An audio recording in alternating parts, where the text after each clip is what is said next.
Définition capitaliste du travail, travail ceux qui se soumettent à un propriétaire de l'outil de travail. Donc vous avez une institution qui est décisive, qui est la propriété lucrative,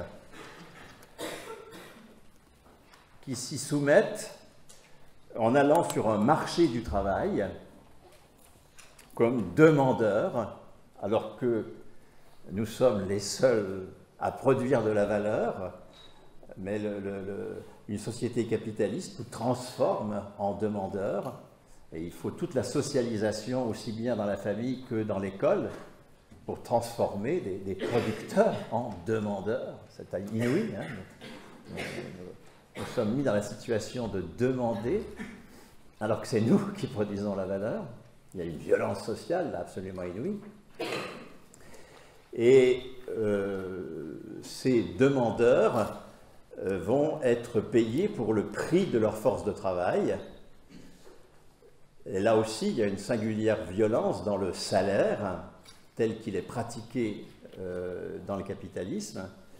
Le prix de la force de travail, qui est une marchandise que l'on entoure de la petite faveur rose du CV. Hein, le CV, ça sert à dire mais je suis éperdument désireux de correspondre à votre demande, monsieur le propriétaire. Et cette force de travail qui est amenée sur le marché du travail va être payée pour ce qu'elle vaut, c'est-à-dire pour la quantité de travail nécessaire à produire les biens et services qu'elle va consommer en matière d'éducation, de transport, d'habillement, de nourriture. Vous voyez que là encore, il y a une violence anthropologique considérable à nous définir, non pas comme producteurs, nous sommes niés, la classe dirigeante, elle se définit comme la seule maîtresse de la production. Et nous sommes définis comme des êtres de besoin. Nous sommes des mineurs sociaux qui avons droit à du pouvoir d'achat. Vous imaginez le mépris anthropologique qu'il y a derrière ce terme de pouvoir d'achat. On vous jette du pouvoir d'achat, comme à des chiens. Et cette force de travail, ainsi achetée pour ses besoins, va produire des marchandises capitalistes, c'est-à-dire des marchandises, pas simplement qui ont un prix. Hein, la marchandise capitaliste, elle n'est pas définie d'abord par son prix, elle est définie par le fait qu'elle est construite de telle façon qu'elle génère un profit lorsqu'elle est vendue et qui va mettre en valeur le capital du propriétaire, qui peut être le propriétaire direct, mais qui est de plus en plus maintenant l'actionnaire et même maintenant avec la globalisation financière du capital, le prêteur. Voilà pour la classe dirigeante ne travaillent que ceux qui vont sur un marché du travail se soumettre à un employeur et mettre en valeur du capital en produisant des marchandises capitalistes et en étant payés par du pouvoir d'achat. Les autres ne travaillent pas. Les autres dépensent. Un fonctionnaire n'a pas d'employeur, il n'est pas payé, il ne va pas sur un marché du travail, il est payé pour son grade, pas pour son poste. Ben, il est supposé ne pas produire. Il dépense. C'est de la dépense publique, comme on dit. Alors, on dépense de l'éducation. On n'en produit pas, c'est curieux. On dépense de la santé. On n'en produit pas, c'est extrêmement curieux, mais c'est comme ça que la religion capitaliste nous est enseignée. De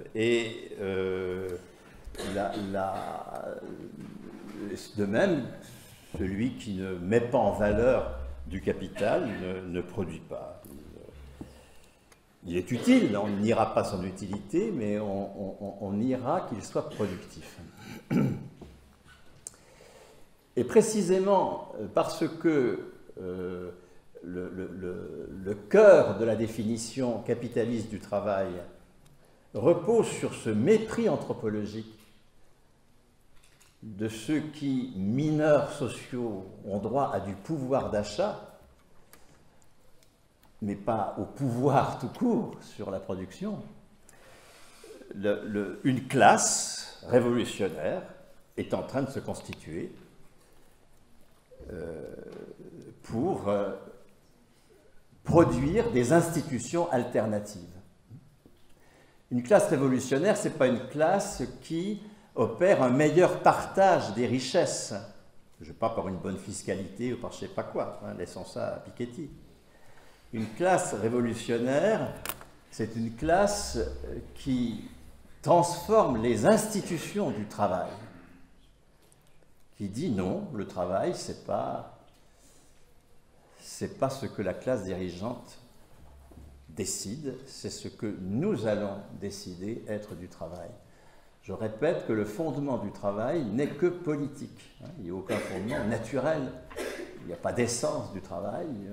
Ce sont les rapports sociaux qui décident de ce qui, dans l'activité, est ou pas du travail.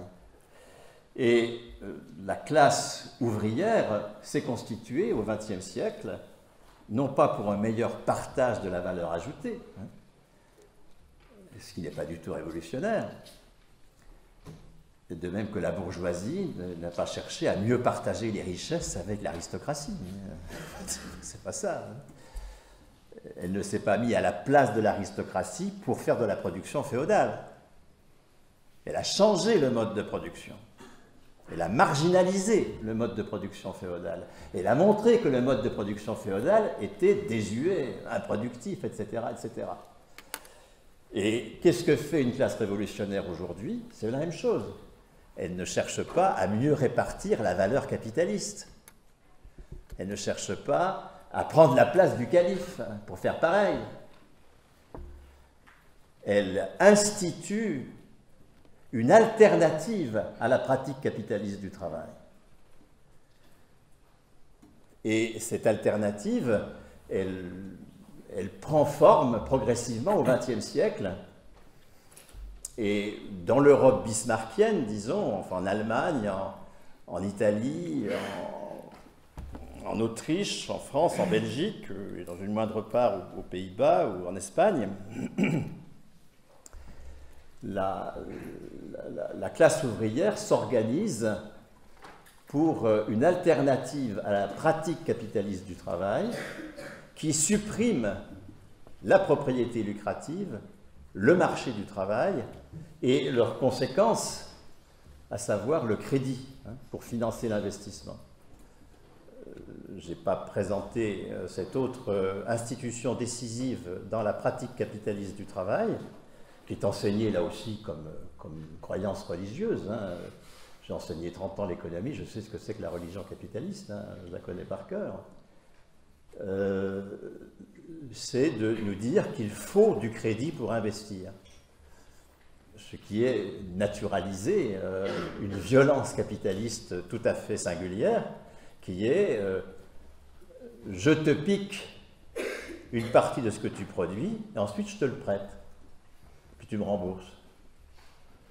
C'est ça, de dire qu'il faut du crédit pour investir, c'est naturaliser la prédation préalable. Il n'y a de crédit que parce qu'il y a eu prédation. Les 400 milliards d'investissements que nous faisons chaque année sur les 2000 que nous produisons, nous les avons produits.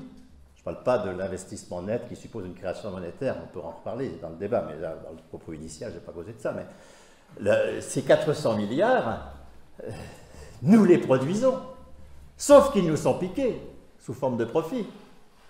Et ensuite, ceux qui nous les ont piqués nous les prêtent. Mais pour légitimer cette violence sociale singulière, il faut bien qu'il y ait une croyance religieuse, de même qu'on nous habitue à la croyance religieuse dans les exigences du marché du travail, et il faut se former pour correspondre aux exigences du marché du travail. Si ce n'est pas Dieu, sachez pas très bien où est Dieu. Et bien de même, il faut que nous passions par la nécessité du crédit pour investir. On ne peut pas investir sans crédit. Enfin. C'est-à-dire que nous adhérons par ce genre de dogme au discours de nos maîtres qui naturalisent la violence sociale de leur définition du travail. Or, ce qu'a commencé à faire la classe ouvrière, c'est précisément à instituer une alternative à ces institutions capitalistes du travail. Et l'alternative, c'est de produire sans employeur, sans marché du travail, de produire sans mettre en valeur de capital et de financer l'investissement sans crédit. Tout cela, nous l'avons fait, nous le faisons encore, et nous pouvons le faire pour la totalité de la production. Comment le faisons-nous? La classe ouvrière a été en mesure, on date toujours ça de 45-46, mais c'est une date emblématique dans une évolution d'une quarantaine d'années, disons, entre 1920 et 1970, une cinquantaine d'années. La classe ouvrière, dans nos pays de type bismarckien, a été en mesure d'instituer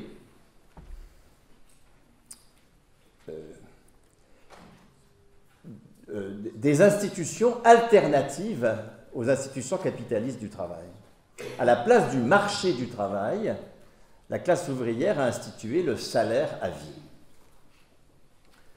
Le salaire à vie, c'est le fait que la reconnaissance de mon activité comme travail ne dépend pas de mon embauche par le propriétaire de l'outil ou son représentant.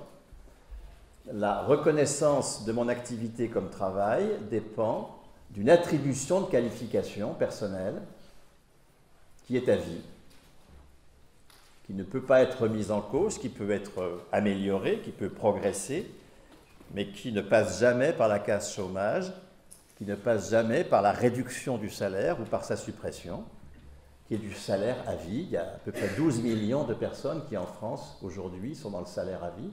Vous avez 5 millions de fonctionnaires, et puis à peu près la moitié des retraités qui ont une pension proche de leur salaire. Il y a 15 millions de retraités, donc à peu près 7 qui ont une pension qu'on peut appeler du salaire à vie. Cette façon de délier le salaire de l'emploi, de délier le salaire de l'obligation d'aller sur le marché du travail pour se subordonner à un employeur, c'est une conquête absolument formidable qui est en permanence contestée, bien sûr, et en particulier par la fable que les fonctionnaires et les retraités ne travaillent pas, qu'ils dépensent, puisqu'ils ne se soumettent pas à un employeur. Ils n'obéissent pas à la définition capitaliste du travail, donc ils ne travaillent pas. Alors on peut adhérer à la religion capitaliste, libre à vous d'y adhérer si vous voulez. Quand vous avez un concours, dites-le, tout ça, bien sûr. Il ne faut pas être fou, il ne faut pas être suicidaire, mais essayez de garder votre quant à soi quand on vous demande de cracher ces conneries sur vos copies.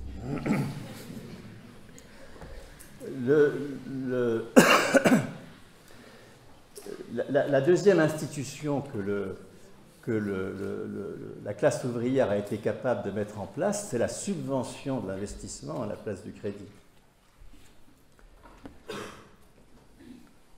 Et la séquence subvention-cotisation à la place de la séquence profit-crédit, prédation-prêt. Cotisation, nous nous approprions collectivement une partie de la valeur et nous l'affectons à l'investissement sous forme de subvention. C'est comme cela que nous avons institué l'hôpital, par exemple. L'hôpital, c'est un lieu qui a été construit, c'est un investissement considérable. Dans les années 60, lorsque le système hospitalier passe d'une situation de mouroir à une institution de soins, il faut des investissements massifs qui vont être cherchés, certes pour partie sur le marché des capitaux, mais qui pour l'essentiel vont être faits par subvention. Nous nous approprions une part supérieure de la valeur sous forme de cotisation maladie qui va à la caisse d'assurance maladie, et la caisse d'assurance maladie va subventionner l'investissement. Donc vous voyez comment nous produisons la santé par du personnel qui a un salaire à vie, et du personnel qui a un salaire à vie sous deux formes très intéressantes, sous la forme de la fonction publique hospitalière et sous la forme des libéraux. C'est-à-dire que nous avons inventé, la classe ouvrière a inventé un travail indépendant qui relève du salaire à vie. Qu'un médecin ou un infirmier libéral ait un salaire à vie, c'est évident lorsqu'on constate, quand on compare les ressources d'un médecin qui s'installe et d'un architecte qui s'installe. L'architecte qui s'installe va crever de faim pendant 20 ou 30 ans, sauf s'il est gratte-papier d'un notable de la profession. Le médecin, il a aussitôt des ressources, l'infirmier libéral a aussitôt des ressources parce que sa patientèle est solvabilisée par du salaire socialisé et lui touche une fraction de ce salaire socialisé. Vous voyez qu'on change complètement le sens du mot salaire. Le salaire, ça n'est pas aller se subordonner à un employeur, puisque le fonctionnaire a un salaire qui ne suppose pas la subordination à un employeur, il ne relève pas du marché du travail, il a un salaire à vie, il est payé pour son grade et pas pour son poste. Et le libéral de santé n'a pas d'employeur et il a un salaire à vie, lui aussi, tout en étant travailleur indépendant. Vous voyez que le mot salaire n'est plus du tout identifié à sa définition juridique de subordination à un employeur. Nous avons inventé une alternative au salaire capitaliste qui est un salaire anticapitaliste. De même que nous avons inventé une alternative au crédit qui est la subvention de l'investissement. Si on a par exemple créé un collège par jour pendant 10 ans entre 65 et 75, c'est le cas, on a créé un collège par jour dans ce pays entre 65 et 75, ça n'est pas en allant sur le marché des capitaux, c'est pas en faisant du partenariat public-privé, c'est en augmentant les impôts, tout simplement, c'est-à-dire en nous appropriant une partie de la valeur, en la socialisant sur un mode salarial et non pas sur le mode capitaliste. L'enjeu d'une classe révolutionnaire, c'est sa capacité à socialiser la valeur à sa façon et non pas à la façon capitaliste. La façon capitaliste de socialiser la valeur, c'est la centralisation du profit dans des portefeuilles financiers, c'est les marchés publics, les marchés publics qui sont la source de la rentabilité de l'essentiel des groupes financiers, ils vivent des marchés publics, prenez Vinci, Bouygues ou n'importe qui, c'est une centralisation de la valeur à des fins capitalistes, Sanofi, etc. Et contre cette centralisation de la valeur à des fins capitalistes, nous avons inventé une centralisation de la valeur à des fins salariales, la part de l'impôt qui finance non pas des marchés publics, mais de la fonction publique, d'une part. C'est pour ça qu'elle est en permanence contestée. Mais pas l'impôt qui finance des marchés publics, ceux ne sont pas contestés du tout. Et la part de la cotisation qui finance le salaire à vie des personnels soignants, par exemple, des retraités, des chômeurs, qui ne sont pas encore en situation de salaire à vie, mais c'est des choses qu'il faut conquérir, et qui finance par subvention l'investissement. Nous pouvons généraliser tout cela, nous pouvons généraliser à toute la production, nous pouvons produire des automobiles comme nous produisons de la santé, nous pouvons produire je sais pas quoi, des connexions informatiques comme nous produisons la santé.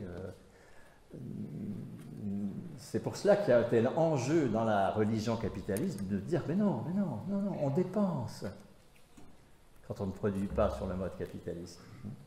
Le terme de dépense publique, vous savez, vous connaissez le côté performatif des catégories comptables, le terme de dépense publique, c'est une arme de guerre du capital contre la révolution du travail qu'opère la cotisation ou l'impôt lorsqu'ils ont comme vocation de financer des salaires à vie et de la subvention de l'investissement.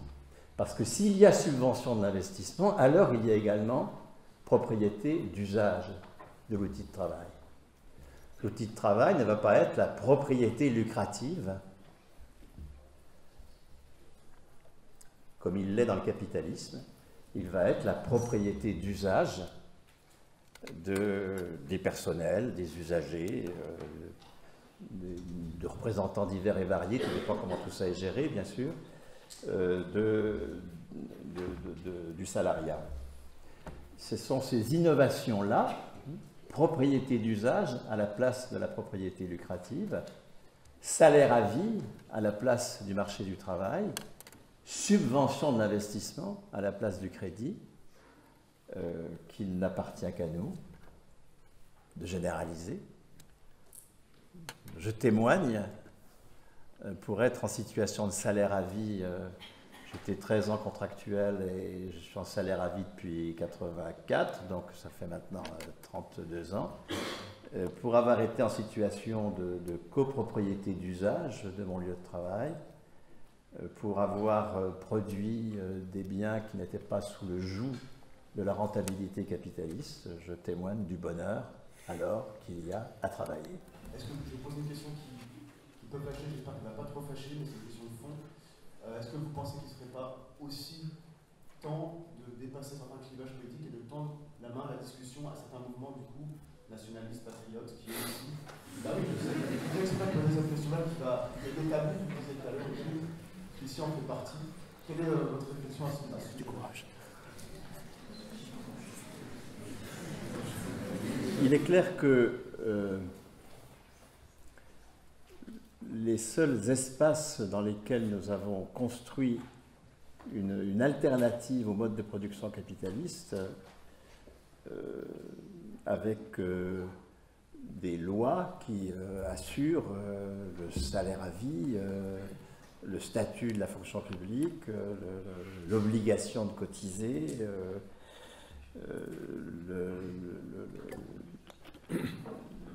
l'organisation de caisses, etc.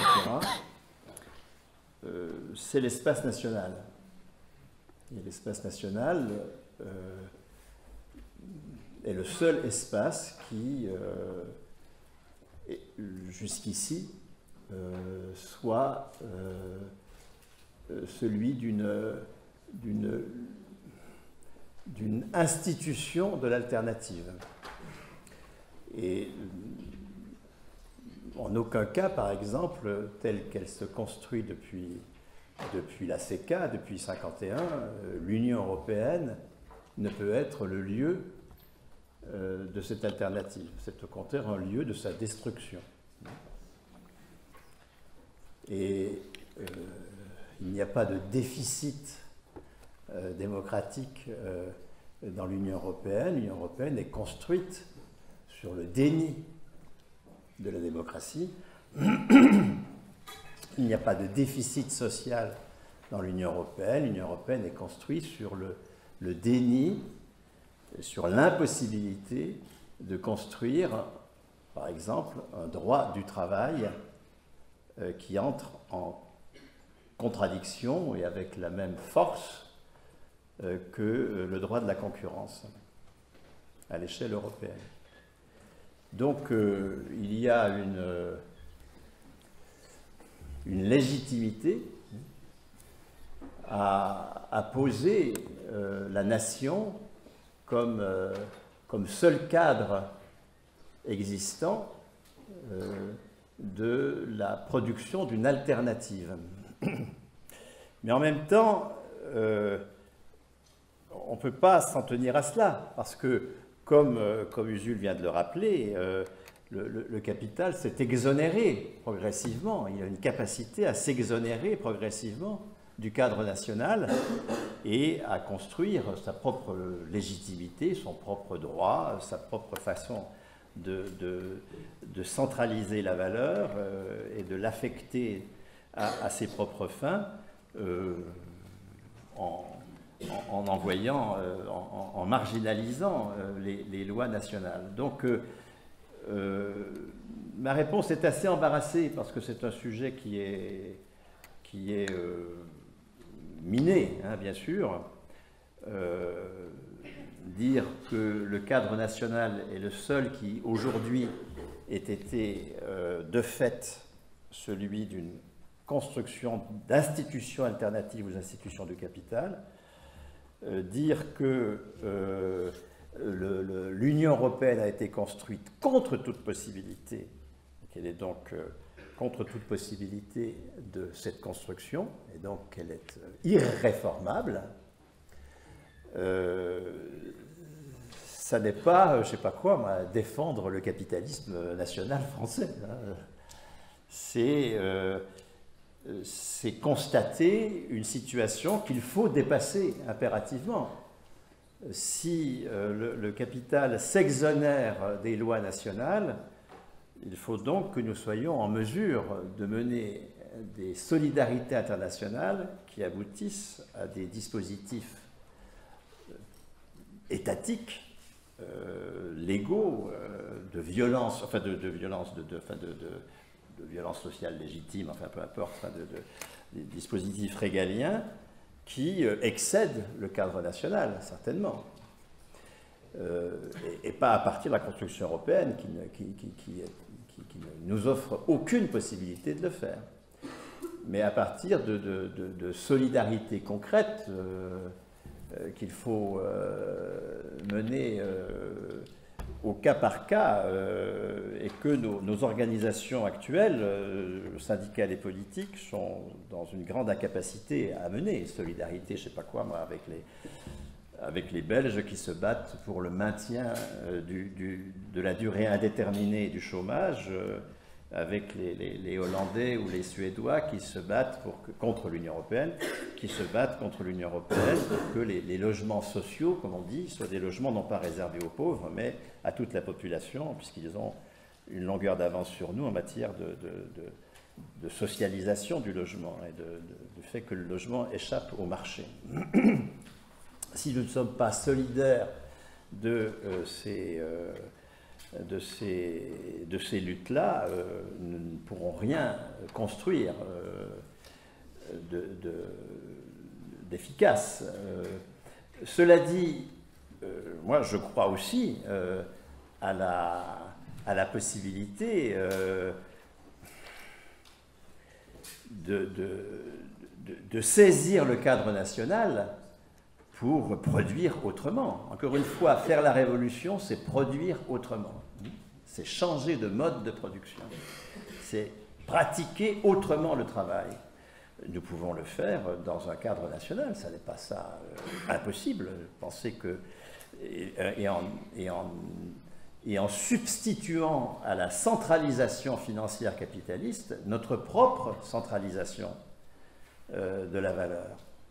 Ça suppose que nous affections, que nous nous battions pour qu'une part beaucoup plus substantielle de ce que nous produisons soit mutualisée sous forme d'une cotisation salaire, par exemple. Hein.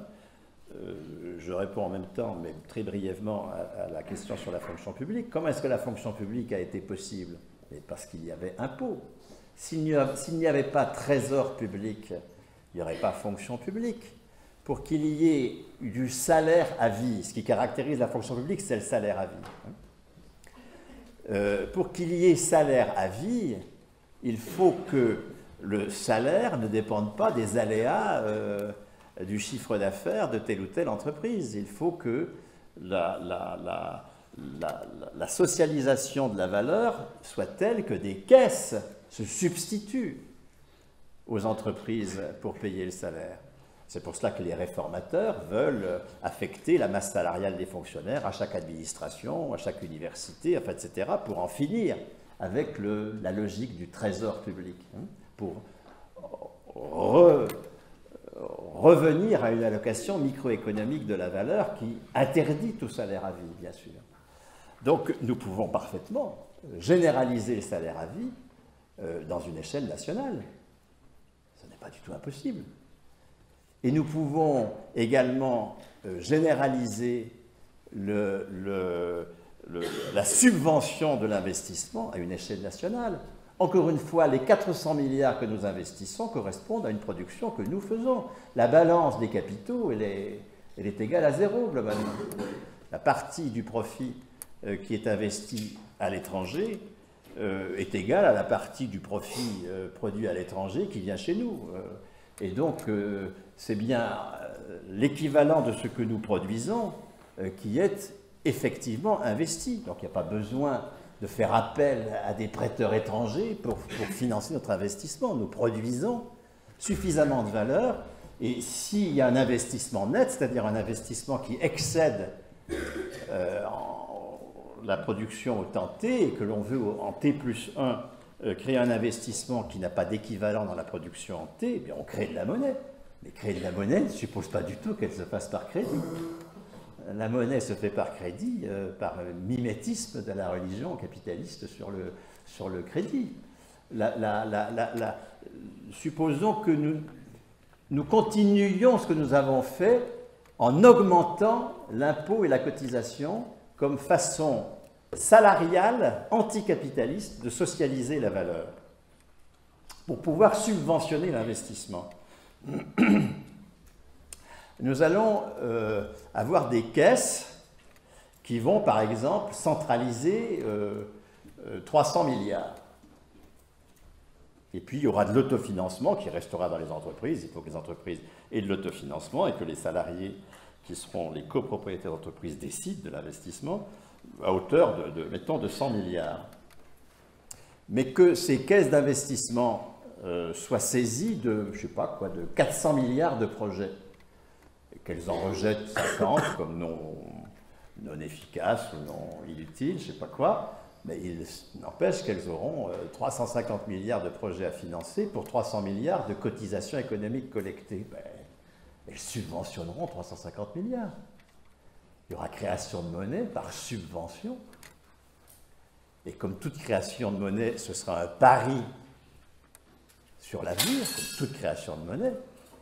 Et ce pari sur l'avenir sera gagné dès lors que la valeur supplémentaire que en T plus 1, cet investissement va générer, parce qu'il va permettre un travail plus productif, plus de travail, cette valeur supplémentaire générera une cotisation qui alimentera en T plus 1 les caisses qui, en T plus 1, créeront de la monnaie et anticiperont une valeur supplémentaire en T plus 2 qui se traduira par une cotisation, etc., etc. Il n'y a pas besoin de crédit pour investir. Et nous pouvons faire tout ça à une échelle nationale, évidemment. Ce n'est pas moi qui me suis battu contre la monnaie unique, mais pour une monnaie commune qui veut me dédire. Bien sûr qu'il faut que l'euro soit une monnaie commune et certainement pas une monnaie unique. Et nous pouvons restaurer une capacité de création monétaire qui en soi n'est pas suffisante, parce qu'après tout, les Suédois, les Américains, les Anglais créent leur monnaie et nous ne sommes pas sortis du capitalisme. Donc penser que retrouver la capacité de créer de la monnaie soit la solution, sûrement pas. Il s'agit de créer de la monnaie sur des bases anticapitalistes, une monnaie qui subventionne l'investissement net et non pas qui le finance à crédit. Donc oui, nous avons des ressorts nationaux qui ne supposent pas, a priori, que nous fermions les frontières, que nous avantagions le capital national. Il faut supprimer le capital, qu'il soit national ou international, et nous pouvons le faire puisque nous l'avons déjà fait pour la santé et pour l'éducation, et que nous pouvons le faire pour toute la production. On va revenir sur la question mais alors jusqu'à qui on va s'allier si on voit bien qu'il faut qu'on retrouve une certaine souveraineté. C'est des débats du coup qui sont très intenses, avec plein de gens qui ont pris plein de positions. Sapir notamment, qui a pris une position qui dit que la gauche, Sapir qui se définit comme de gauche et qui dit qu'il faut que la gauche, là, sur ce point-là, on soit prêt à tendre la main à l'extrême droite. Pour peu qu'elle soit souverainiste, nos objectifs seraient les mêmes. Chacun sait, n'importe qui a un peu une vision historique, voit bien que les objectifs des progressistes sont rarement les mêmes que ceux de l'extrême droite. Enfin, on l'a vu que voilà, il y a en effet une société dominée par le capitalisme, mais pas que. Il y a beaucoup d'autres formes de domination.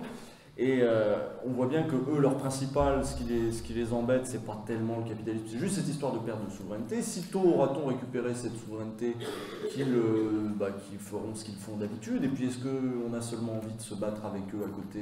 Non, parce que ce sont des gens aussi qui reproduisent et justifient tout un tas d'autres dominations qui peuvent être intolérables. Donc nous, ce qu'on a fait par exemple en Vaut mieux que ça, pour être assez clair là-dessus, c'est que nous-mêmes, il faut qu'on soit clair, et qu'on soit clair sur nos valeurs. Et c'est pour ça qu'on parlait de travail, qu'on parlait aussi de sexisme au travail, de racisme au travail, et qu'on restait ancré dans une grille de lecture dans laquelle la domination salariale existe, elle est indéniable, mais elle vient parfois être le vecteur aussi d'une autre domination. Elle devient l'instrument d'une domination plus générale. Voilà, chez les femmes, par exemple, ça va être au moment du congé maternité, c'est via le travail que ça va devenir, c'est parce qu'il y a cet emploi que ça devient une souffrance, qu'il y a une porte ouverte pour l'employeur pour lui faire vivre ça mal, lui faire perdre du temps, ce qui fait qu'elle n'aura pas de promotion quand elle rentrera, d'autres mecs vont prendre sa place, et dans le marché du travail tel quel, actuellement, elle va se faire passer devant par tous les gars ambitieux, quoi. Et donc, c'est pas le sexisme, le racisme, c'est des trucs qui les inquiètent pas trop, quoi, en général. Donc si on arrive à allier les deux et à être solide sur nos bases et à dire on veut en effet de la démocratie, on veut moins de domination, on veut plus d'émancipation et plus de pouvoir pour les gens, ça passe aussi par le fait qu'il ne faut pas oublier les autres dominations. Sinon c'est l'obsession de lutte des classes. Alors la lutte des classes c'est très bien, mais il y a quelques personnes, on va dire, qui utilisent la lutte des classes pour invisibiliser les autres luttes. C'est un truc qui est très très récurrent. Et c'est un truc, ça marche comme ça depuis très longtemps maintenant à gauche.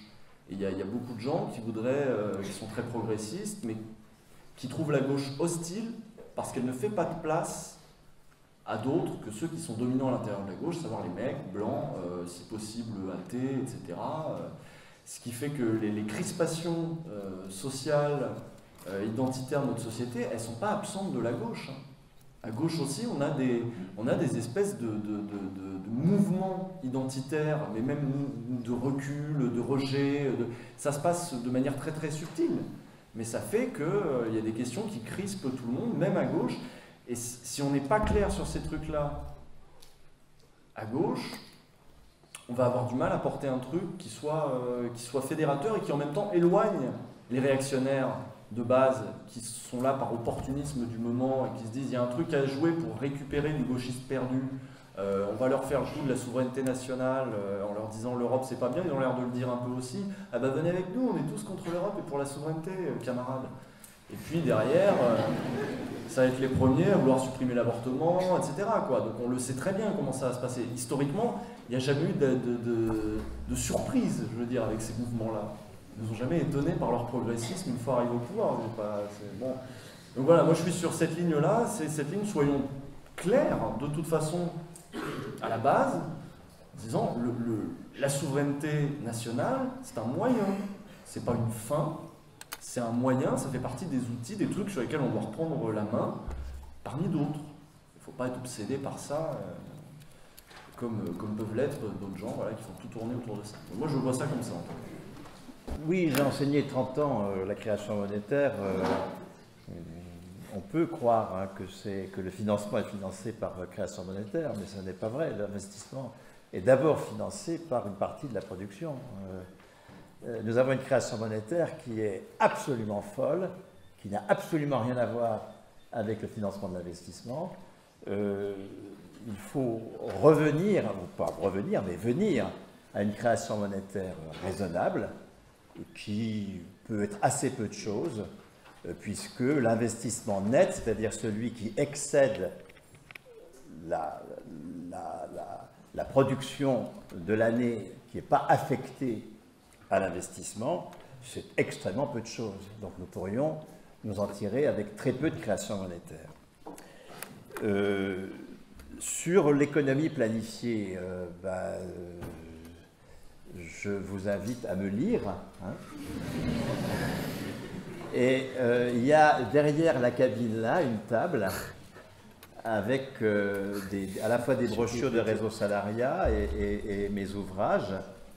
Et vous verrez que la suppression du marché du travail et la suppression du marché des capitaux, la suppression du marché du travail par le salaire à vie, la suppression du marché des capitaux par la subvention d'investissement ne suppose pas du tout la suppression du marché de je ne sais pas de quoi, des micros, des cahiers. Le marché est une forme d'allocation des richesses qui est extrêmement performant dès lors que ce n'est plus un marché de la marchandise capitaliste dans lequel l'essentiel de la production est indifférente à la valeur d'usage complètement, hein, et la production a comme critère la valorisation du capital des prêteurs ou des propriétaires directs. À partir du moment où nous sommes débarrassés de la marchandise capitaliste, moi je crois à la marchandise, au contraire, j'ai pas envie qu'on m'affecte trois pâtisseries par semaine, ça ne m'intéresse pas. Il faut que l'on étende la sphère de la gratuité aux premières consommations d'eau et d'énergie, étendre la sphère de la gratuité au transport de proximité, sans doute, et assurément même, étendre la sphère de la gratuité pour le logement, mais pour le reste, je pense que le marché est excellent. Et la plaie du marché aujourd'hui, c'est que ce sont des marchandises capitalistes, mais une AMAP, c'est un marché, ce n'est pas de la marchandise capitaliste. Donc je crois vraiment au fait qu'il faut que nous ayons des produits à prix, bien sûr. Alors maintenant, votre question pose la question, comment est-ce qu'on fixe les prix? Dès lors que les entreprises n'ont pas à rembourser leur investissement, puisque l'investissement est subventionné, et dès lors qu'elles n'ont pas à payer leurs salariés, puisque les salariés sont payés par des caisses de salaire. On pourrait imaginer, à la limite, qu'elles vendent à prix coûtant, du coup, hein, et qu'il n'y ait plus de valeur ajoutée, hein, puisque dans la concurrence marchande qui demeurerait, comme elles n'ont à payer ni leurs salariés, ni à rembourser leurs investissements, elles pourraient dire nous ne générons aucune valeur ajoutée ma foi, nous pourrions fermer la porte collectivement. Hein.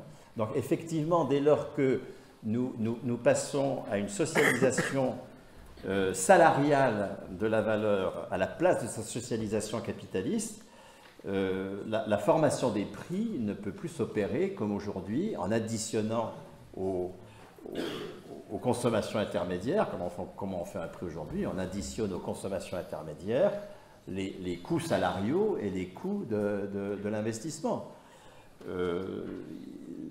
Cette formation du prix va changer, mais je m'en explique longuement dans Émanciper le travail, que vous trouvez pour 10 €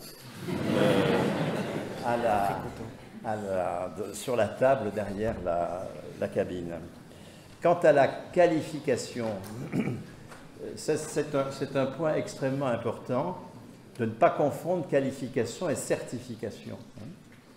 La certification, c'est l'attestation que nous savons produire des valeurs d'usage, que nous savons, vous preniez le cas du médecin, on peut prendre le cas d'un cariste ou de n'importe quelle autre profession, le diplôme atteste que nous savons produire de la valeur d'usage.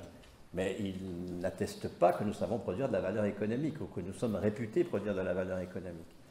La réputation de produire de la valeur économique, c'est la qualification.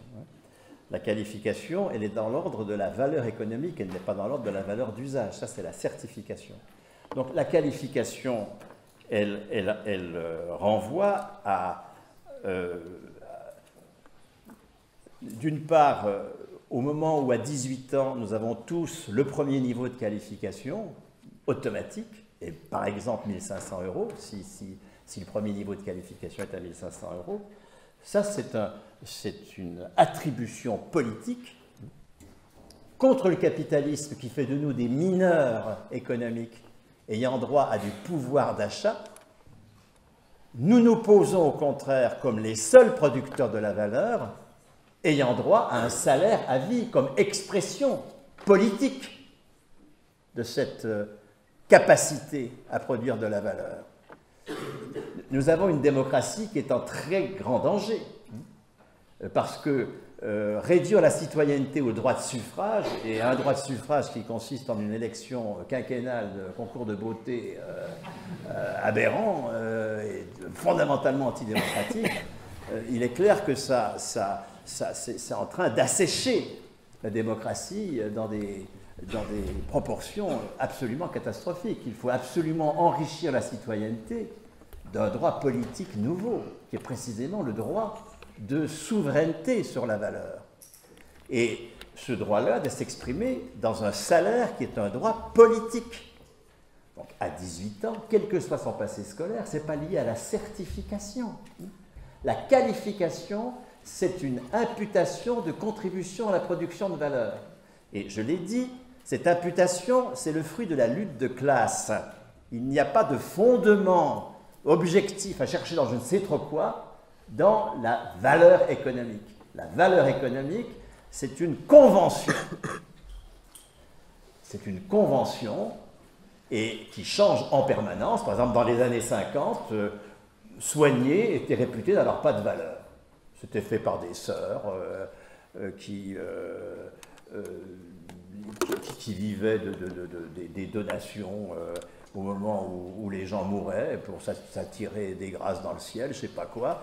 Et ce n'était pas réputé produire de la valeur.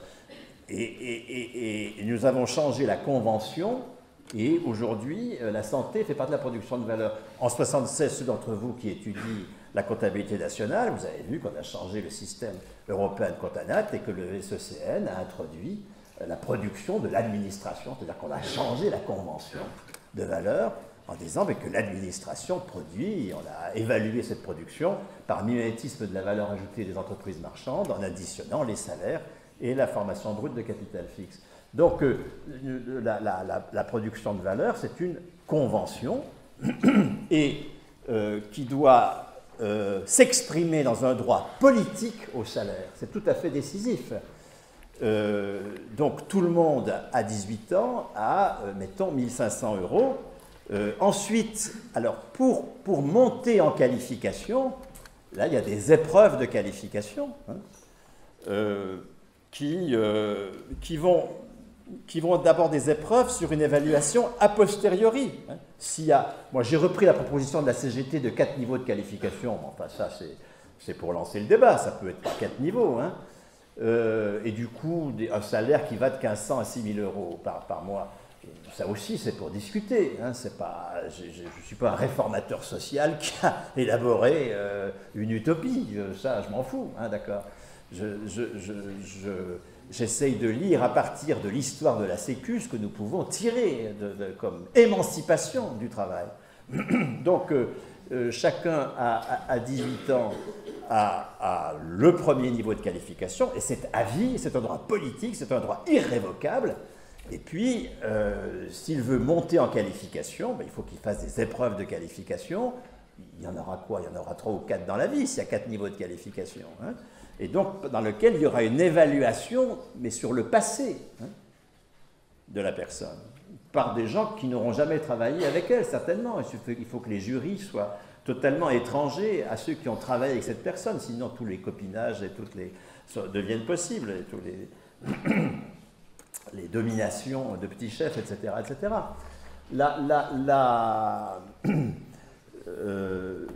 Cette qualification, elle ne sera pas liée au diplôme. Le diplôme pourra en faire partie, bien sûr, mais par exemple, si nous voulons que des métiers comme le travail de nuit, absolument nécessaires pour la santé, pour des industries de process qui ne peuvent pas s'arrêter, etc., soient effectivement assurés, dans une situation de salaire à vie où on pourrait penser qu'elle ne le serait pas, eh bien, ceux qui consacreront une année,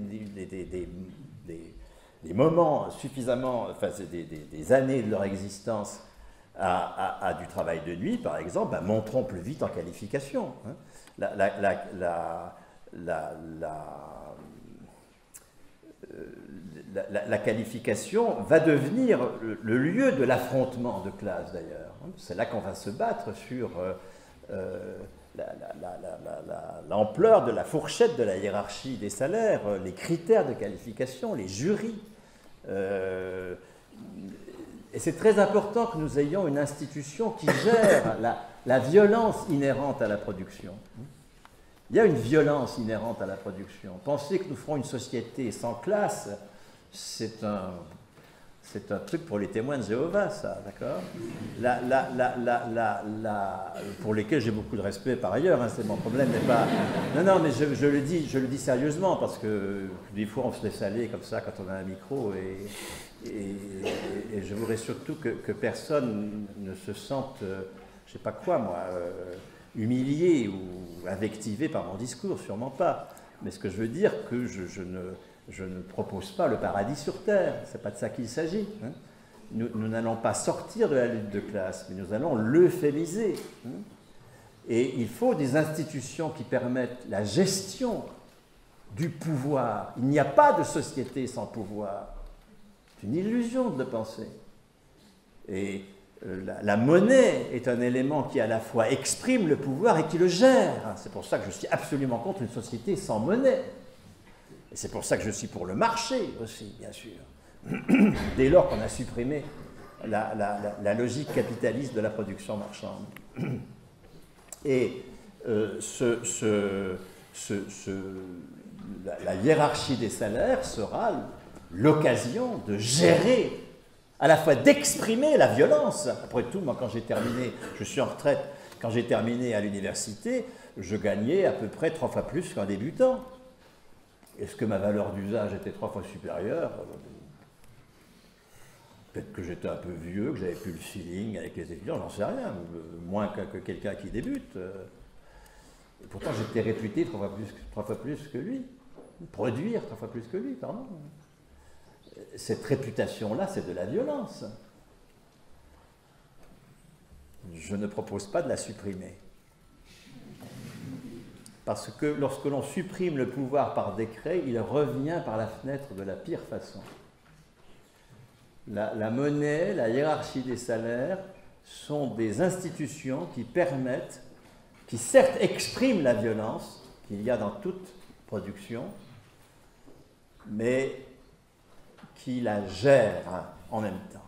Et proposer une réforme sociale qui ne prenne pas en compte la nécessité de gérer le pouvoir, c'est être irresponsable.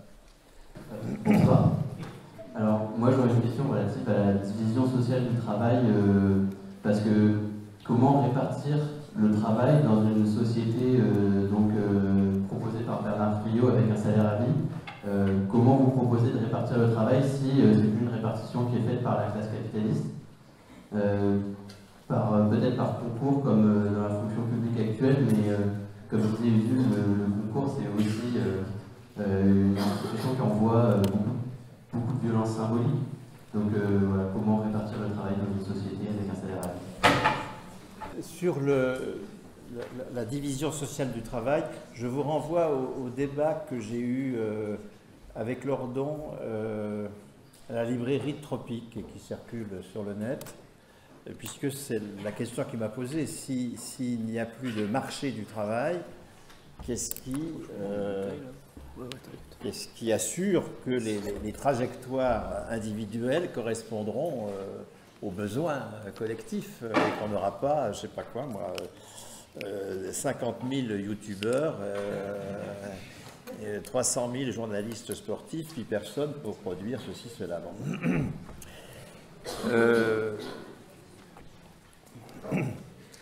Vous avez un salaire à vie. Parce que le travail a 2 dimensions, comme je l'ai dit. Hein. D'une part, produire des valeurs d'usage, négocier avec la nature, s'affronter à l'altérité pour produire des choses utiles. Et là, c'est une fonction anthropologique décisive. Nous nous construisons nous-mêmes et comme espèce par le travail, entendu comme travail concret. Or, le salaire à vie, c'est ce qui va justement nous permettre, sans la contrainte du marché du travail, de la loterie du marché du travail, ce qui va nous permettre d'exprimer notre désir de contribuer au bien commun. Parce que ce désir-là, il est absolument partagé. Mais pour mettre en œuvre notre certification, notre capacité à produire des valeurs d'usage avec un salaire à vie, encore faudra-t-il que si nous voulons être travailleurs indépendants, nous ayons des partenaires, que nous ayons une subvention, que nous ayons des acheteurs. Donc il y aura bien une... Enfin, ce que je fais ne va pas dépendre de ma fantaisie. J'inscrirai comme travailleur indépendant mon désir de produire des valeurs d'usage qui a un sens, je l'inscrirai dans des contraintes collectives. Si je ne trouve pas de marché, par exemple, pour ma production, je serai bien obligé de fermer boutique, parce que je ne pourrai plus payer les fournisseurs. Le salaire à vie ne supprime pas la sanction de notre activité. Il supprime la double peine. Supporter un échec professionnel, par exemple, parce qu'on avait une passion qui était, je ne sais pas, de produire quelque chose de neuf et puis qui ne trouve pas de marché. Supporter un échec professionnel, c'est déjà extrêmement difficile. Si en plus s'ajoute la mort sociale, du chômage, de la perte des ressources, ça devient totalement catastrophique. Donc le salaire à vie, il ne supprime pas la sanction. Il supprime la double peine. C'est ça qui est fondamental. Parce que nous ne pouvons rebondir que si nous avons un horizon de long terme, que si nous avons la reconnaissance sociale de notre qualification, puisque c'est un attribut de notre personne, et que nous n'avons pas là, dans les conversations courantes, à pu oser dire de ce qu'on fait, parce qu'on est chômeur. Donc, si je suis maintenant dans une entreprise, non pas travailleur indépendant, mais dans une entreprise, ben encore faudra-t-il que je sois embauché. Si je ne suis pas embauché, je ne pourrai pas exprimer dans un travail, dans un cadre collectif, mon désir de produire des valeurs d'usage. Si je suis embauché, il faudra ensuite que je respecte des éléments d'un contrat de travail qui portera, je ne sais pas quoi, sur la présence dans l'entreprise, sur la participation au lieu de décision, sur des tâches à accomplir, etc. Et si je ne fais pas l'affaire, je serai licencié. Mais je serai licencié sans la double peine du chômage. C'est ça le point central. Encore une fois, le salaire à vie ne supprime pas la sanction. Le salaire à vie supprime la double peine. Quant, non pas à une approche microéconomique de cela, mais une approche plus macro, de la coordination de l'activité. Mais la coordination de l'activité va se faire par le conflit, comme le disait très justement Usul, la démocratie, c'est le conflit, par le conflit entre des institutions dont les intérêts sont divergents. Les caisses d'investissement auront des intérêts divergents des entreprises. Les caisses d'investissement, que nous gérerons bien sûr, vont retoquer tel ou tel projet porté par telle entreprise. Ou les caisses d'investissement vont faire leur compte. Au bout de 3 ans, mettons, elles diront à une entreprise, écoutez, ça fait depuis 3 ans, nous vous avons subventionné à hauteur de 10 millions, et puis ce que nous recevons comme cotisation économique de votre part, c'est 500 000. Il y a un problème. Ben, ce conflit-là, il faudra le résoudre. Et ce conflit-là, il va permettre de coordonner l'activité économique. Ce n'est pas chaque entreprise qui fera ce qu'elle veut, comme ça, par une addition des fantaisies de ses propres salariés. Il y aura un conflit entre les jurys de qualification et les entreprises aussi. Ou entre les jurys de qualification et les caisses de salaire. Les caisses de salaire disant, attendez, vous qualifiez trop de monde, nous on ne peut pas payer, etc. Nous aurons en permanence un conflit qui se substituera à la planification par le haut, et qui viendra compléter le marché, parce que la location marchande, j'ai dit ce qu'elle a de bon, mais elle n'est pas suffisante, bien sûr. Donc, le salaire à vie, la subventionnement de l'investissement, nous avons, là encore, je vous renvoie à, je ne sais plus quoi, au 4e entretien d'Émanciper le travail, où justement, questionné par mon interlocuteur, comme vous le faites là ce soir, je vais force de clarifier ce qui peut être des incompréhensions sur une économie qui se libérerait du marché du travail et du crédit et de la propriété lucrative. Sur le revenu de base,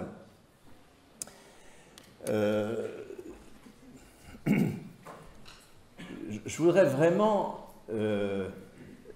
m'adresser à ceux qui, d'entre vous, sont favorables au revenu de base. Je comprends très bien, d'ailleurs, qu'un certain nombre de personnes aspirent au revenu de base, parce que quand on s'efforce de faire des productions alternatives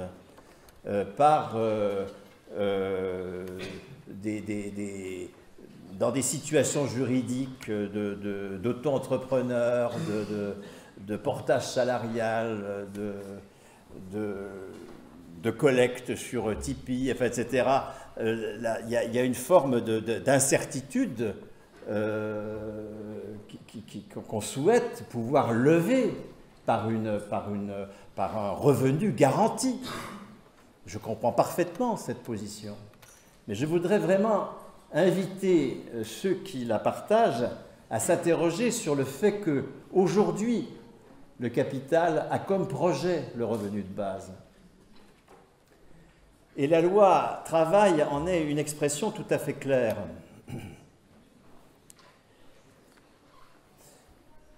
L'emploi, c'est à la fois une aliénation, une subordination à un employeur, et c'est pourquoi je ne suis pas favorable à l'emploi, je suis favorable au salaire à vie, mais c'est aussi le lieu de grande conquête syndicale. C'est-à-dire que, en échange de cette subordination, d'une part, il y a obligation de respecter la qualification de la convention collective. La qualification, elle ne relève pas du marché des biens et services. On ne paye pas les gens en fonction du marché des biens et services. Contrairement à ce que vous avez dit, la qualification, elle est définie dans la convention collective et l'employeur a une obligation de respecter la convention collective, la qualification du poste. Conquête de la cotisation, l'employeur doit cotiser, il doit lier cet emploi à des cotisations.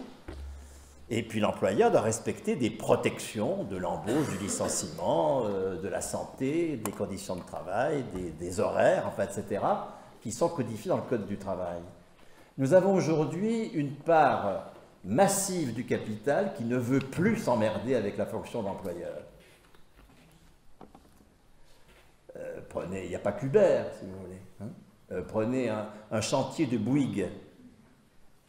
Vous avez 2 salariés sur le chantier de Bouygues. Tout le reste, c'est des auto-entrepreneurs, c'est des gens en portage salarial, etc. etc. Donc, il y a là un enjeu absolument réel. Cette volonté du capital d'être purement rentier, de ne plus avoir à répondre aux obligations de l'employeur, rejoint par ailleurs l'aspiration de la jeunesse, une aspiration extrêmement positive, à ne pas avoir d'employeur, à ne pas se soumettre au chantage à l'emploi. Et vous pouvez avoir une récupération totalement capitaliste de cette ambition de ne pas avoir d'employeur. Et une récupération dans l'infra-emploi, dans pire que l'emploi. Je me bats contre l'emploi au nom du salaire à vie, Je ne me bats pas contre l'emploi au nom de l'auto-entrepreneuriat. Donc, qu'est-ce que c'est que la loi travail? C'est la continuité de 30 ans de législation qui sont toutes concordantes et qui visent à ne plus reconnaître la qualification du poste dans le salaire.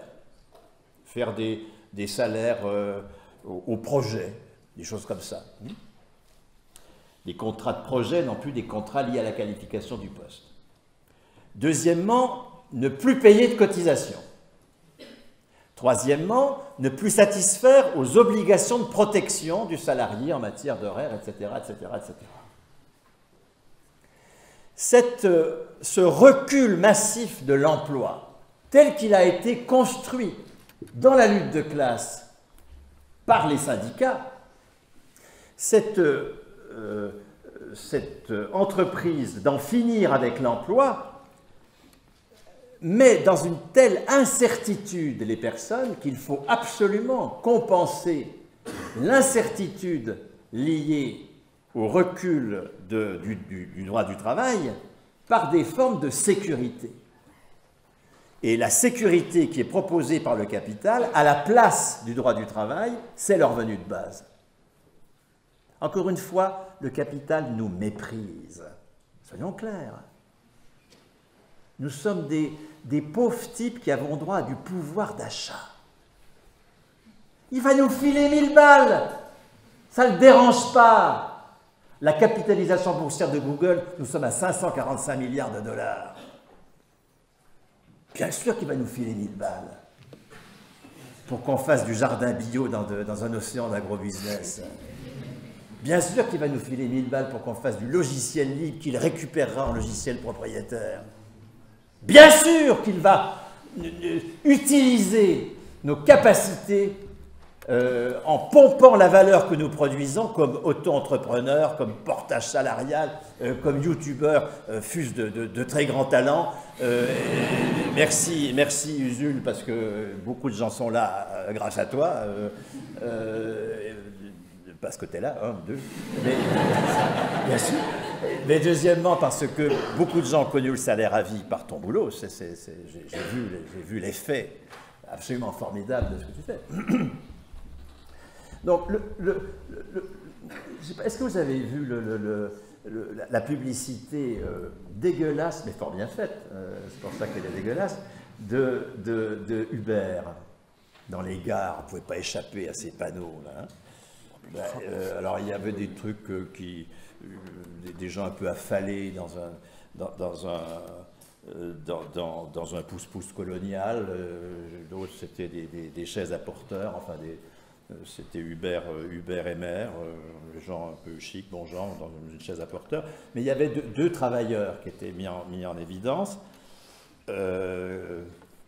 L'un, c'était un père et chauffeur à mi-temps. S'ils avaient mis mère et chauffeur à mi-temps, la supercherie aurait été évidente, hein, mais père et chauffeur à mi-temps, là nous sommes dans le politiquement correct, évidemment. Hein. Et puis l'autre, c'était Uber Réussite, et c'était je suis mon propre patron. Il est son propre patron, le type. Si jamais les indices de satisfaction ne sont pas suffisants, il est éjecté. Ou il est éjecté de l'accès à la plateforme sans que le propriétaire de la plateforme n'ait rien à dire. Chaque fois qu'il l'utilise, il alimente la rente des propriétaires de la plateforme. Nous sommes là dans l'infra-emploi. Il n'y a évidemment aucune législation sur ses horaires de travail, aucune législation sur s'il a un accident pendant son travail, c'est pas un accident du travail, enfin, etc., etc. Donc nous sommes là dans l'infra-emploi. Que cet infra-emploi soit rendu supportable par un revenu de base, mais c'est l'évidence même. Le revenu de base fait aujourd'hui partie du projet patronal. D'un capitaliste qui justement ne veut plus être patron. Parce que ça l'emmerde. Donc, la seule réponse progressiste à notre aspiration à ne pas avoir d'employeur, parce que ça, cette aspiration, non seulement je la partage, mais je l'ai vécue. Moi, je n'ai pas eu d'employeur. Je ne sais pas qui me paye. J'ai reçu une feuille de paie, je ne sais même pas d'où ça vient. Puis je ne lis pas, ça ne m'intéresse pas. Je n'ai pas d'employeur. Depuis donc que je suis sorti du contractuel, là, depuis 30 et quelques années, je m'en porte très bien. Bien sûr qu'il faut que nous supprimions la fonction d'employeur, mais avec du salaire à vie. Pas avec de l'infra-emploi. Soit le capital nous exploite par le marché du travail, soit il nous exploite par le marché des biens et services. Encore une fois, il y a 3 façons de transformer une activité en travail. Il y a 3 façons de reconnaître par une validation sociale que notre activité, c'est du travail, c'est-à-dire que ça produit de la valeur. Il y a le marché du travail, il y a le marché des biens et services, on est auto-entrepreneur, on est artisan, on est etc. Bien. Et il y a la qualification personnelle. Voilà les 3 façons. Et la loi travail, c'est de progressivement de déplacer l'exploitation du marché du travail vers le marché des biens et services. C'est-à-dire qu'on va se libérer du marché du travail pour pire, le marché des biens et services, qui est encore plus aléatoire que le marché du travail. Et pour supporter cet aléa, alors, nous aurons droit à un revenu de base. Et chaque fois que nous irons sur le marché du travail, des biens et services, en réalité, une part importante de la valeur que nous produirons sera pompée, soit par les propriétaires des plateformes dites collaboratives, soit par tous ceux qui, en amont ou en aval de ce marché sur lequel nous nous situons, pompent la valeur. Enfin, un paysan, il est sur le marché des biens et services, toute la valeur qu'il produit est ponctionnée soit par la grande surface, par la centrale d'achat, soit par le semencier. Ce n'est pas parce qu'on est indépendant que l'on va sur le marché des biens et services que l'on maîtrise la valeur que l'on produit. Pas du tout. Le marché des biens et services peut être un lieu de prédation absolue de la valeur que nous produisons par des propriétaires lucratifs. Et il y a dans le manque de vigilance de trop de ceux qui aujourd'hui sont favorables au revenu de base, quelque chose d'irresponsable.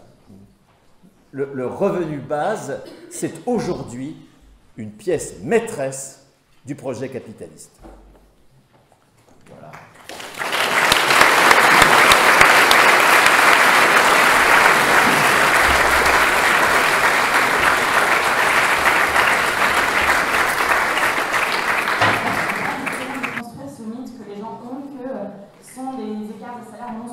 On n'aura pas d'innovation, pas de création, de valeur, d'entreprise, de quoi que ce soit. Je crois que c'est assez facile à déconstruire par la preuve historique.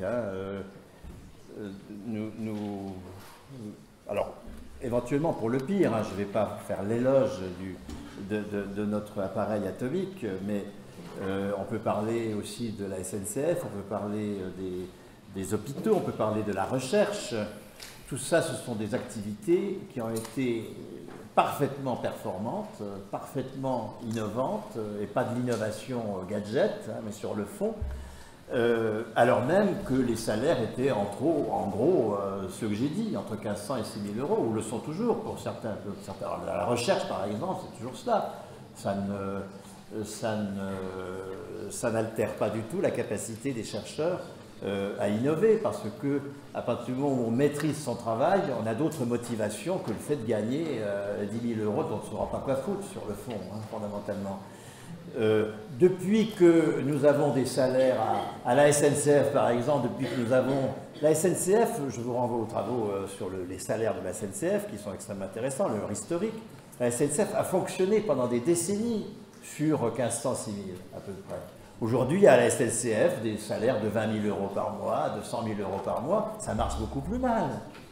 Donc il faut arrêter de lier la capacité d'innovation à la hauteur des salaires. Quant aux gens je sais pas, au cerveau toujours masculin hein, en général, particulièrement performants, qui vont nous fuir, qu'ils nous fuient. Franchement, moi j'ai pas besoin de Macron, hein, d'accord.